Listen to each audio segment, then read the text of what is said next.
And so Betsy will hit the recording. All right, good morning.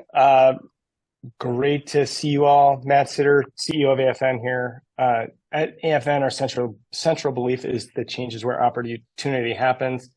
And the best way to find opportunity in change is a network that is diverse in experience, expertise, and perspective. Part of what we like to do on a frequent basis is bring different perspectives to the fore for people to be able to learn from. As part of our Fireside Chat series, we talk to each one of our members. Today, we're talking to Chris Barker. Chris leads Spirit Healthcare, and they're in the UK, digital health company that is focused on patient care. And we're going to talk about just, his experience as a leader within the organization. And about halfway through, we'll open it up to questions as well. Chris, really good to see you. Thank you, Matt. Thank you for having me. Thanks for the invite. I think one of the most fun things about, when I got to know you and just, upon looking at your background, you've got Chief Mischievist added as one of your titles on LinkedIn. This is obviously something that you hold dear and that you think about a lot. What does it say about what you think of as the role of the CEO to have that as a part of your title set? I guess several answers to the same question, Matt, really. The first is don't take yourself too seriously, no matter what job title you have. I'm a massive fan of being really humble and trying to work on yourself perpetually. And I guess it's a constant reminder of just don't take anything too literally. The more literal translation of it is that my job really is to ask those difficult questions that others perhaps don't ask. So, I'm renowned for probing just that little bit deeper than others might when you're asking questions of people and challenging people across the business. That balance in some ways is made easier because I don't take myself or the job title too seriously. The third answer to the same question is I'm continually surprised by how we talk in what we think is a common language. And there's lots of words that we use in business that we think mean that we're all talking about the same thing, when actually we're not necessarily. So I quite like the idea of changing it up and making people think, actually, what does that mean? What is your job? And my job really is to find great people, ask them challenging questions, and create a great environment for them to excel in and exceed and be brilliant in. So, to some extent, that's similar to most chief execs, but perhaps a slightly different definition. So I like the fact that a rather wacky job title makes people ask the question. Perfect. Well, it worked. It was a very serious question serious answer to a very silly question. Since you brought it up, thinking about hiring great people and basically asking them the right questions, how do you think about hiring people to come into Spirit? And I would say also, we're going to get into your culture a little bit too, because you take it very, very seriously, but how do you make sure that they're a match for the culture coming in? First of all, it's really hard. Joining Spirit's a two-part process. There's a technical competency. You have to have the ability to be brilliant at the job that you've been invited to come and do. But you also have to fit the way that we choose and like to work and the way that we do work currently. We do that in two ways. We try and do it through some objective assessments. So we ask lots of questions from people about how they work, how they operate. Some of those are quantitative, score this on a scale of 1 to 5, and some are qualitative in the sense that we're asking people's opinions. But we also get opinions from lots of people around the business during the recruiting process. Okay. So we're quite, we try and embed people as much as possible into the business, either through many interviews or through them perhaps doing a piece of work with us prior to joining, so that we get a feel for how they actually operate rather than the responses that they can give during an interview process. I regard myself as being quite good at interviews, or at least I was when I used to do them a few years ago. Didn't always mean I was great at the job, it just meant I was good at the interview process. So we try and break that down into its components and what it actually means for someone. And I must give a shout out, because only yesterday afternoon, the announcement of the best companies to work for in the UK was released, and we don't know where we ranked in the league table yet. That's in November, but we do know that we got our highest ever score for staff engagement. that we've ever had. Awesome. So it's got 88% for engagement of staff, which is brilliant. Great. Congratulations. And I think, you're talking about it's arduous isn't how I would describe the process as you put it out there. It's thorough. How long does that process take if you're pulling someone in? Like how sure do you want to be around it? So I'm about to contradict myself slightly, because whilst we want it to be thorough, we also know that good people get job offers quite quickly. So the key is in blending both getting someone to be in front of enough people and get that real flavour for them versus, if it's a candidate, how quickly might they accept a job from somebody else? So, average 2 weeks. We'd sometimes like it to be quicker, but sometimes it takes a damn sight longer. Okay, so everyone's got to be pretty well aligned on getting folks in very quickly. But we're not necessarily precious about who it is that they talk to. We're keen to talk to anyone and genuinely engage and get a perspective. So it's not necessarily that you have to meet the full board directors of that particular part of the business. We're really comfortable if you meet someone from training, someone from a different division even, because that culture is about being consistent across the board. Right. Well, and I think, thinking about retention as the flip side to this, I think that you guys have done very, very well on retention. How does that influence how you think about recruiting? I probably can't say the phrase that we use if it's been recorded, but I will anyway. Better a hole than an a-hole, I think is the phrase. So sometimes we go through a process and don't find the right person, and that's okay, because we want someone that's coming for a long time.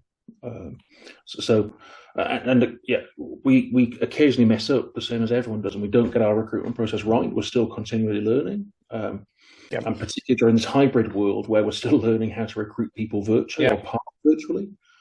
But for me, we're planning on recruiting someone for a long-term commitment, a long-term partnership to come and join.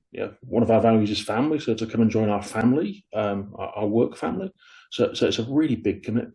And that means that with some people, we are talking to them for months and years whilst they have another job, but we know that they're a really good potential fit for the future, even if we haven't got a job.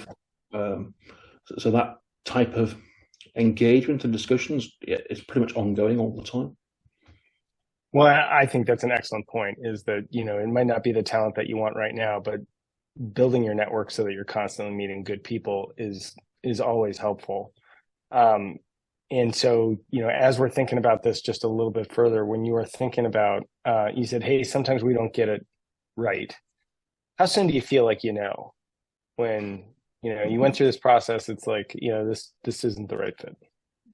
Honestly, the first week. Okay. We, not always, as early as the first week.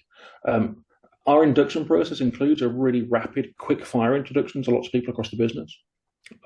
So there is a chance for a new individual that joins the team to make a significant number of first impressions across the business in a fairly short fire amount of time. And mostly that feedback is overwhelmingly positive. Occasionally it's not, and you get a pretty good idea that if it's not, something's misaligned somewhere. That doesn't mean there's a bad person involved. It might just mean they're not aligned to how we work. No, I think that's fair. And I think, your culture should be who gets included as well as who's not a fit as well. If you're able to define that, that's great. And one component of how you even think about your org structure is you have an extraordinarily flat structure. Can you tell us just how philosophically you think around that and what it means for employee development? I'm not gonna make you say how many direct reports you have. So anyone that doesn't know, I did show a chart to Matt that showed my structure that reports to me, and it's quite significant. So what's it mean? It's if you want career development in the sense of a new job title every 6 months, then our organisation is not the right organisation for you, because we have a relatively flat structure. What growth or development means in a spirit world is that you get to try new opportunities, new experiences. You'll get invested in to build your skill set, but it's for you to be engaged and find ways to grow. And there's a supportive environment around that with a team of people, because our single biggest expense, but also our best asset is our people. And I don't think I actually said what we do, but we work in healthcare. We've got some pharmaceutical products, some digital health products that are in the UK and internationally. But even with that, people choose to work largely with us as people, even though we've got great products. That culture and that engagement goes throughout the team. From a development perspective, there are some people who culturally want to pursue a corporate ladder, which gives them the pride and the requirement that they have, and plain and simply, that's not something that you would typically get at Spirit. Yes, people get promoted into different jobs, they move between different teams, but more often than not, that's a sideways move to build a skill set and do something different, rather than a hierarchical ladder. We tend to form into small clusters of teams. 5 to 8 people is a really effective team size to get things done, and that does regrettably mean that I have quite a lot of direct reports, but they're also incredibly self-sufficient and have an environment that's there to help them deliver on that. So mostly they tell me to get out of the way rather than interfere too much. When folks get to Spirit, do you feel like they already have this, that they are aligned well with that model of employee development, or do you have to help people recalibrate to not be thinking about how often they're getting promoted? I would hope they're not surprised by it and therefore are aware of it, but undoubtedly some people need a bit of calibration on it. I won't name names, but someone recently promoted someone from a marketing manager to a senior marketing manager in our organization. And that's just not entirely what we do. Because their job didn't change, they just got a different job title for doing very specific work. And that's typically not how we work. So there is absolutely some calibration required. And the best definition I ever heard of culture was, it's just how it is here. And that's true at Spirit as well. But we can try and curate how it is here, if that makes sense. So when we see behaviors that we think don't resonate with how we would like to be, we can look to try and affect that in a positive way.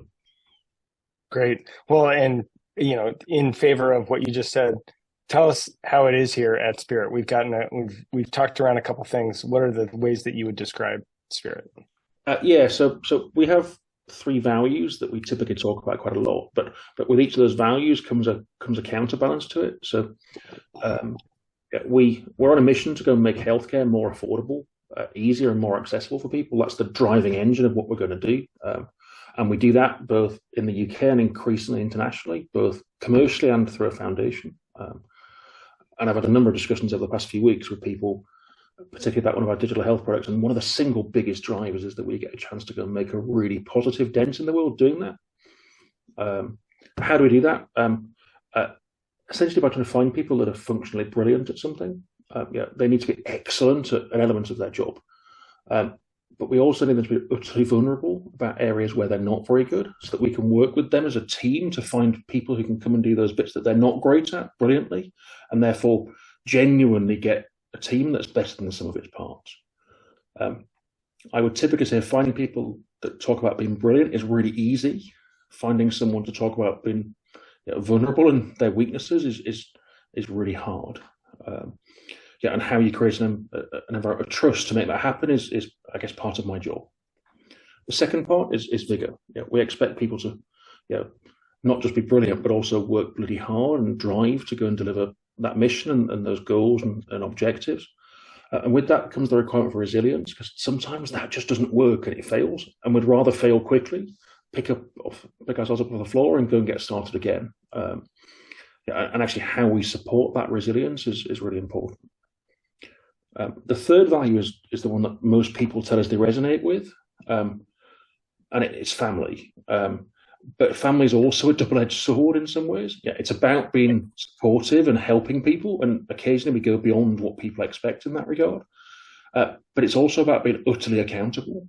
And if I was speaking colloquially, I'd describe it as the metaphorical hug when someone needs it, but also the metaphorical kick up the arse when someone needs it as well. So that's the environment that we try and curate and work with, and certainly one that the vast majority of our employees describe when we ask how is it here. Right, right. Well, as you were talking about the mission for the organization, obviously, a lot of people can get behind the idea of providing better care and thinking about how we're actually making the lives of patients better. Are many of the people that come to work at Spirit, were they in the healthcare industry prior, or have they come from other industries? So my preference is to recruit people from outside the healthcare industry in large part. Having said that, we have large numbers of clinicians that work for us who clearly have operated in healthcare. But our team is probably 50-50 from a background in healthcare and a background outside. The reason for the balance is that, particularly in the UK, we have a big national health service which has over 1 million employees. It's like a big corporate. So the environment to then come and work in a smaller organization and in the flattened structure that we have can be quite challenging. So I love bringing on board consumer marketeers and people who have got different experience from different industries to bring a different flavor for how they can do it and bring that skill to delivering really effective, affordable healthcare.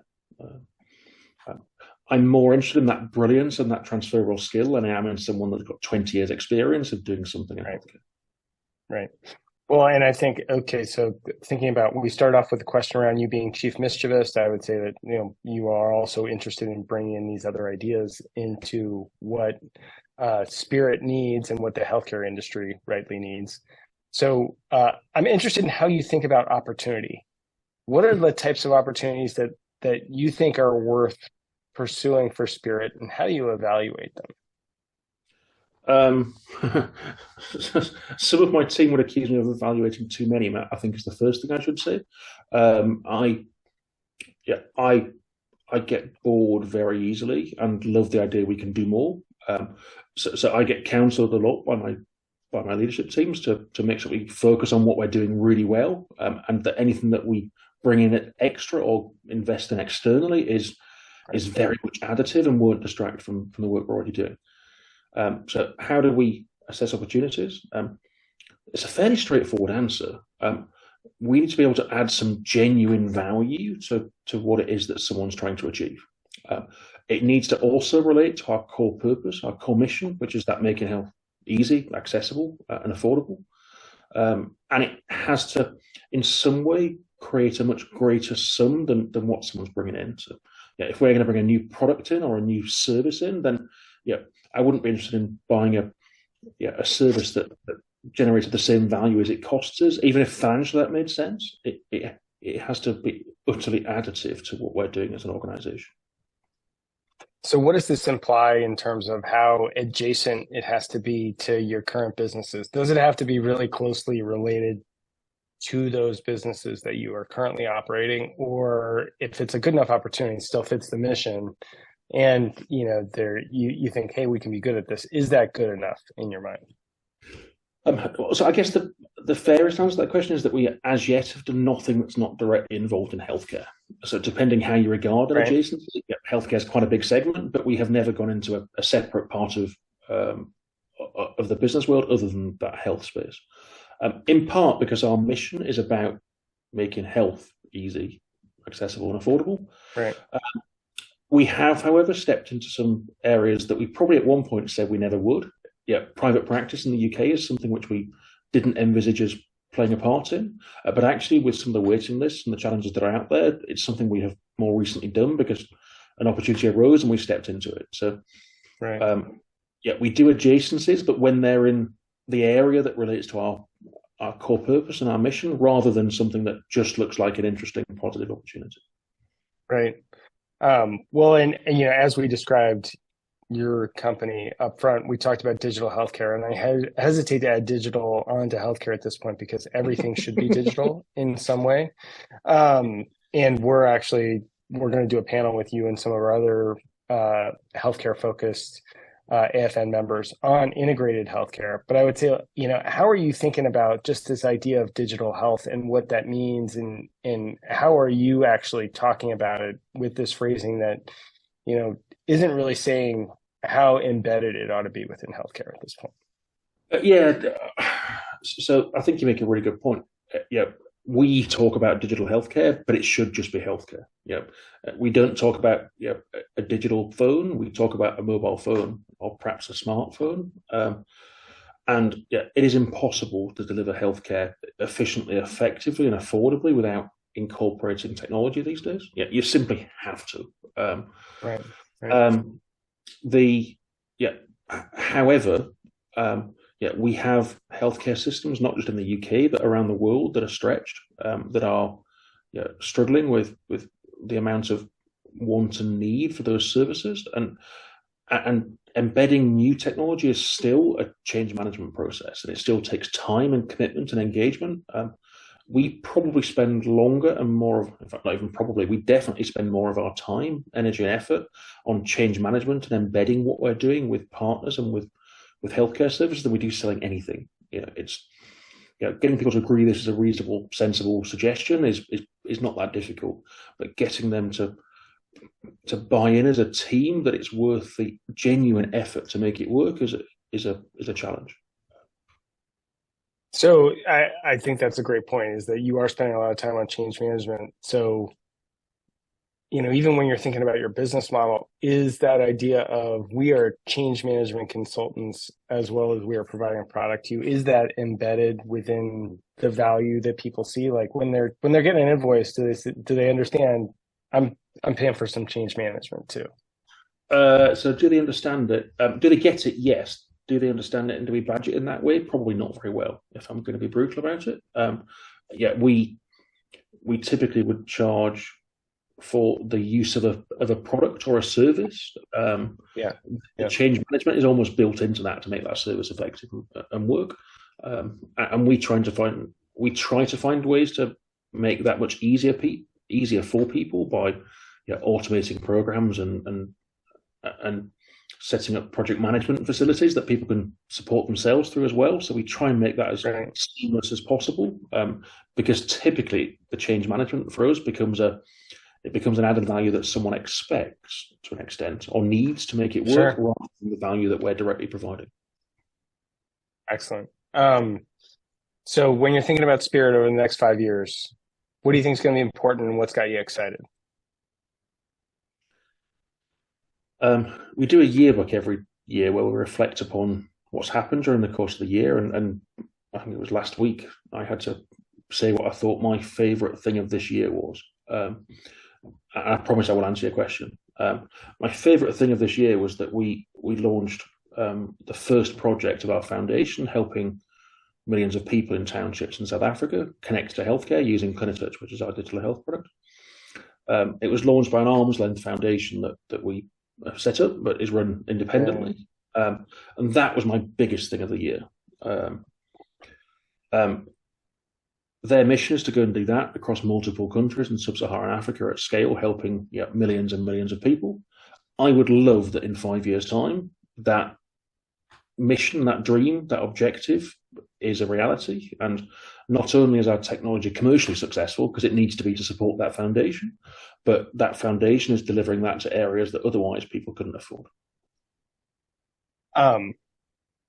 That's awesome. And on my next list of questions, I was actually going to get to your foundation. So maybe if you can just say a little bit more about like what the foundation is and why it's personally important to you. Because you didn't have to do it, right? So we did, Matt, because it's linked to the mission. Okay. We Noel, my co-founder in the digital part of our business, which is about 1/3 of Spirit in terms of headcount. We went across the US and saw a solution years and years ago that allowed clinics to support people across the country with some technology. At the time, it was big tills, point of sale systems with USB leads stuck out the back of it. But over the years, that technology's got much further advanced. And now, if I look at our digital mission, it's to go and connect every patient around the world to a clinician. That's the objective that we're trying to achieve there. We'll never achieve it. It's a far too big and far too in the distance, but we can really try and work towards it. And what we decided was that actually that shouldn't just be limited to those people who had a healthcare system or an insurance system wrapped around them that could afford to pay for it. So we wanted to find ways that we could genuinely get that mission to live by connecting everyone. Originally, the intention was that it would be done as part of one organization. So we would have a commercial entity that also gave the software free where it couldn't be funded. But what we learned was that two challenges presented themselves. One was that where a commercial team have both a commercial opportunity and essentially a goodwill one, a commercial team will focus on the commercial one first. Secondly, there are probably for appropriate reasons, when I find out what they are, quite a lot of politics involved in the world of foundations and giving things to people effectively and securely. And a lot of that's about protecting the people that you're giving them to and making sure that you're not being untoward. But for that reason, it was easier to have a separate foundation to go and deliver on that part of our achievement. And to the credit of that leadership team, the longest debate we had whilst working at our longer term goals was how big that free element, that foundation element had to be to justify it being there. And the answer we got to was millions of people. Great. So along these lines too, I would say you're working in developing countries. The part of the focus is here is to be able to bring that there. What have you learned, just in terms of incorporating into South Africa that you have been able to incorporate elsewhere in the period of time that you've been doing it? Oh, it's been the learning curve is immense, Matt. Not least that different healthcare systems look remarkably different, but actually weirdly have a lot of the same challenges. So we talked about change management and getting people to adopt technology, and actually that's a challenge everywhere, from the UK, from North America to South Africa. Even in areas where we think we use technology better, getting people to consider using it in different ways is still a real challenge. I think for me, what's the most touching about some of the South African work is the sheer commitment of the teams down there to making an impact on the populations, and that's really heartwarming. But also how we can take some of the ways in which they deliver healthcare, and some of the way they do screening, some of the way they have families supporting people with healthcare is phenomenal down there, and something that certainly we could learn some lessons from in other parts of the world. Great. So thinking about maybe healthcare just a little more broadly, there's a lot of opportunities out there. There's a ton of things that are going to influence how healthcare is being utilized. We've got aging populations everywhere. China just is increasing their retirement age as a reflection that, hey, we're going to have a lot more old people out there. They're going to have to earn money to be able to support everything. What do you think are some of the big opportunities in healthcare generally over the next few years? Oh, I'm going to try and avoid using the AI words. So the fundamental problem in healthcare, which exists now but will get worse, is that we have an aging population that's living longer, but it's not necessarily living healthier longer. It's people are getting ill and getting poorly. So I think there's going to be increasingly a new measure on the quality of years of life as well as just the length of life. So if you look at statistics currently around healthcare and how we track it, we literally look at how many years the population lives, and we often split it into male and female. But what that doesn't give us is a flavour for how many of those years were genuinely healthy years and how many were years were really struggling with health challenges. So I think that there's going to be an increasing focus on how we keep people healthier in older age. And I think with technology, we've got the chance to track and monitor and spot trends and spot things that are happening earlier and much more proactively. Right. And that's part of what ClinicTouch can do. But there's a whole program of work that can make a massive impact on people there about how we can get people to live healthier for longer, not just for longer. I think the other area that we have to find some solutions to in healthcare is the burgeoning challenge around mental health, in terms of how we respond and treat and ensure that we can support people as effectively as possible in that arena. If I speak from UK and European experience, things like ADHD and autism are growing massively in the population, both in terms of prevalence and incidence, and we don't really know why.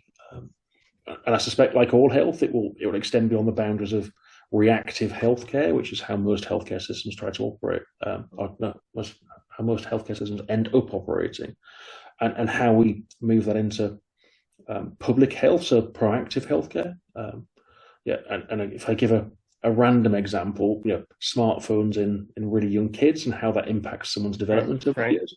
And I think that's going to present a real challenge for how we can address that in the future. And I guess, as you're thinking about some of those opportunities that are out there, is there anything new that you're thinking about for Spirit to be able to jump into those areas? So for us, the big one is how we can genuinely make proactive healthcare work. That's the area that we're massively focused on currently. So if I talk about the National Health Service in England, it's really a national illness service. If you're broken, it's actually, even now when it's not working, it's pretty good at fixing you. What it's not exceptionally good at is keeping you well proactively.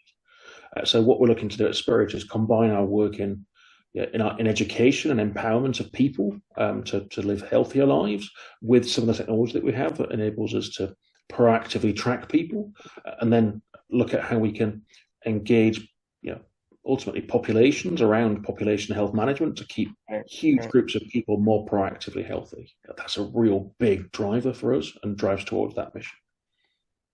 I think it's an excellent point. And so as you're thinking about like the NHS, is it something that has to change at a governmental level to think of it more from a wellness perspective? Like, is that something that's shiftable in your mind? So the NHS is I guess tricky in some ways in that it's a government-funded organisation, but it's also really a brand that's then run by lots of different organisations under that brand. So there are absolutely ways to make an impact in the NHS below a governmental level. And clearly, it's easier when there's a large push nationally to make that happen. But actually, that is the agenda of the government, because proactive care is also cheaper than reactive care in the long term. The challenge that we have that we need to get around is that we have a 5-year election cycle. Our healthcare system is relatively political because it's ultimately run by an arm's length department of the government. So trying to get people to look 10, 15 or 20 years can be a real challenge, because the incentives that are sat on the political powers are to make sure you get elected into the next parliament, which is only a 5-year time horizon. So baby steps towards it, but certainly bringing in technology so that the cost of delivering that becomes less and less, because that will make it more affordable, and the return investment in that shorter term cycle will be more positive. This was awesome. So I would say we'll stop the recording portion here, but thanks so much, Chris, for that. And we're going to open it up to questions. So thanks a ton.